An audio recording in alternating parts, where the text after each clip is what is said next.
जय भीम, जय भारत, नमो बुद्धाय। मैं पूरनलाल और आप देख रहे हैं उपकार न्यूज। आज मैं अंगुलीमाल के बारे में बताऊंगा कि उनके माता पिता कौन थे, वे डाकू कैसे बने थे, उनके डाकू बनने के पीछे आखिर मामला क्या था। विशाल सेना के बावजूद जो कार्य राजा प्रसेनजित नहीं कर सके, वह भगवान बुद्ध ने कर दिखाया।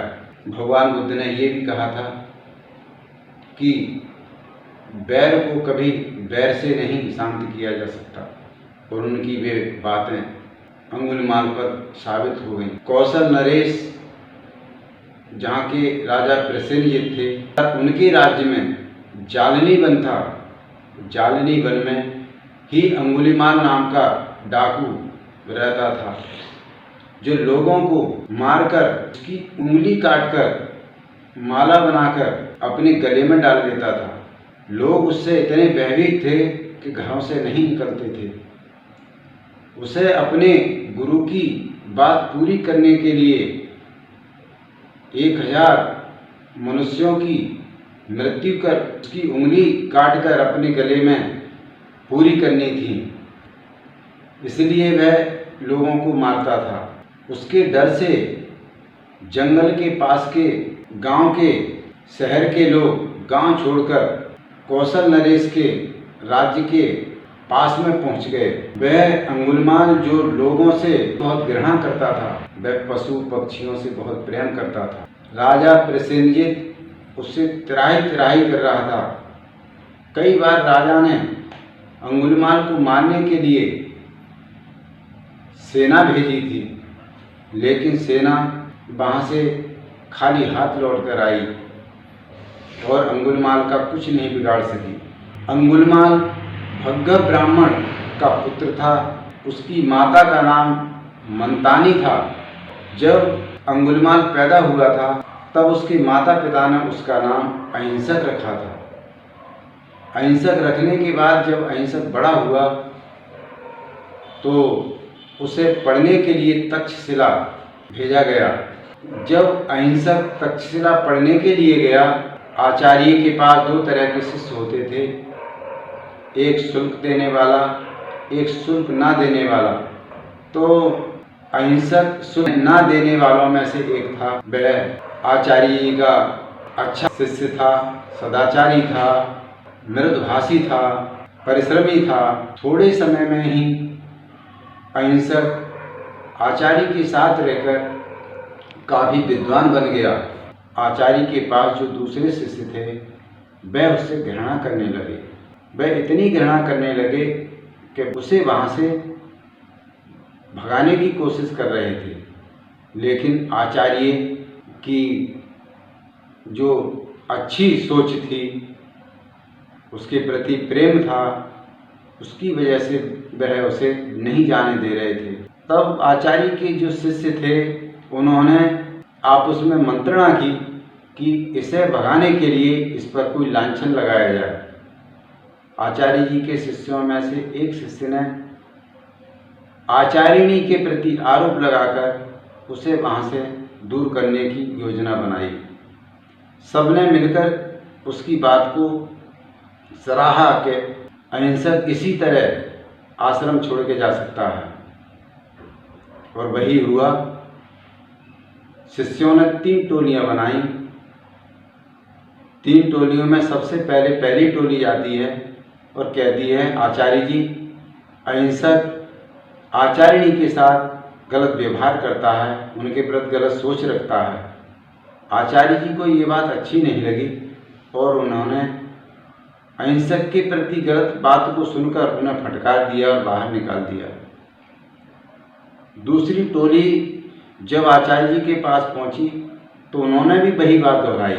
आचार्य जी ने दूसरी टोली के लोगों को भी वापस कर दिया। तीसरी टोली जब आचार्य जी से शिकायत करने के लिए गई तो उन्होंने उस टोली के लिए भी वैसे ही वापस कर दिया। टोली चली जाने के बाद, जो शिष्यों की टोली थी, वो वापस जाने के बाद आचार्य जी के दिमाग में एक बात बैठ गई कि एक शिष्य गलत बोल सकता है, 2 शिष्य गलत बोल सकते हैं, क्या सभी शिष्य गलत नहीं बोल सकते?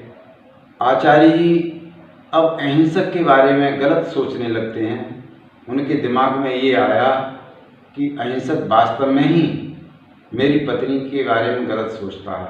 आचार्य जी सोचने लगते हैं कि अगर मैं अहिंसक को मार देता हूँ तो मेरे पड़ोस के जो आचार्य हैं मुझ पर गलत आरोप लगाएंगे और मेरे पास किसी बच्चे को पढ़ने के लिए नहीं भेजेंगे।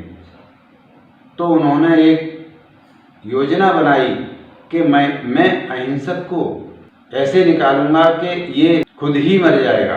तब अहिंसक को आचार्य जी बुलाते हैं और कहते हैं, अहिंसक तुम्हारी पढ़ाई पूरी हो गई, तुम अब जा सकते हो, लेकिन हमारी दक्षिणा देकर जाइए। अहिंसक ने कहा कि गुरुजी, आचार्य जी, दक्षिणा में मैं क्या दे सकता हूँ? आचार्य जी ने कहा कि अहिंसक, तुम 1000 मनुष्यों को मारकर उनकी उंगलियां काटकर माला बनाकर मुझे प्रदान करो, यही मेरी गुरु दक्षिणा होगी।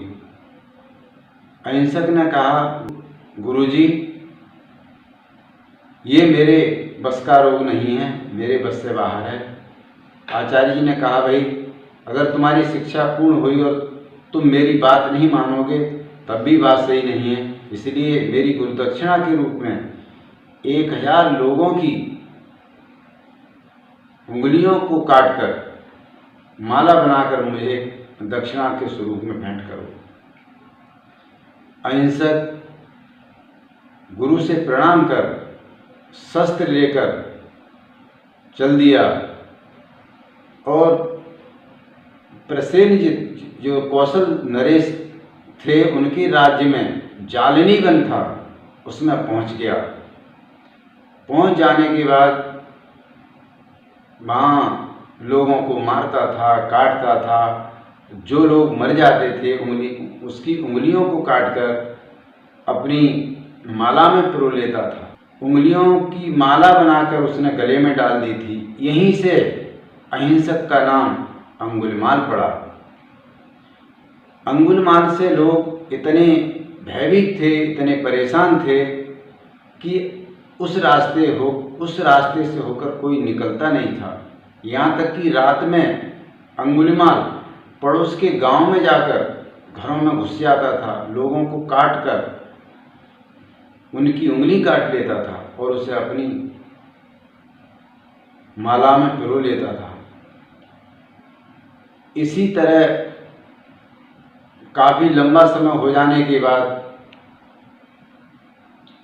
राजा प्रसेनजित भी उससे परेशान था, लेकिन अंगुलिमाल का कुछ नहीं कर पा रहा था। इस प्रकार अहिंसक का नाम अंगुलिमाल पड़ा। इससे अधिक जानकारी अगले वीडियो में दी जाएगी। तब तक के लिए धन्यवाद।